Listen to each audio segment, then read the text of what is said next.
Big boss 15 के पहले wild card Rajiv Adatia के घर में एंटर होते ही मायशा और ईशान का रिश्ता आ गया है ब्रेकअप की कगार पर। जहां राजीव के घर में आते ही मायशा ने नोटिस किया ईशान का उनसे दूरी बनाना, जिसके लिए ईशान उसे देर रात काफी बार समझाते हैं कि मैं सुबह से तुम्हारे पीछे ही हूँ, बस तुम्हारा ध्यान नहीं है। संडे की सुबह मायशा बाथरूम में लॉक हो गई थी और इतना घबरा गई थी कि बाथरूम से निकलते ही सामने खड़े प्रतीक को गले लगा लिया।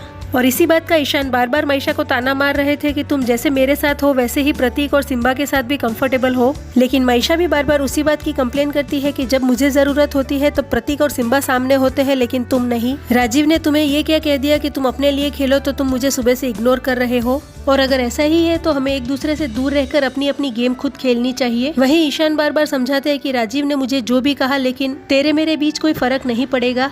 मायशा फिर ज्यादा गुस्सा होती है जब ईशान कहते हैं कल तुमने मुझे ये क्यों कहा कि मैं एक ही से प्यार करती हूँ लेकिन तुम्हारा पता नहीं। मायशा इतना कह के वहाँ से चल देती है कि अभी ये बात करने की जरूरत नहीं थी, जिसके बाद वो स्मोकिंग रूम में जाके काफी देर तक जोर जोर से रोती है। फिर जहाँ ईशान के बुलाने पे करण कुंद्रा और उमर रियाज भी आके उसे काफी समझाते हैं लेकिन वो बाहर नहीं आती। मायशा इतना ज्यादा रोती है कि फिर बिग बॉस उसे मेडिकल रूम में बुलाते हैं और मेडिकल रूम से लौटते ही ईशान फिर से मायशा के साथ जिम एरिया में बैठते हैं और काफी देर समझाने का प्रयत्न करते हैं कि मैं पूरे दिन सिर्फ तुम्हारे बारे में सोचता हूँ लेकिन तुम्हें मुझ पे ट्रस्ट ही नहीं, ऐसे तो मैं ही पागल लग रहा हूँ।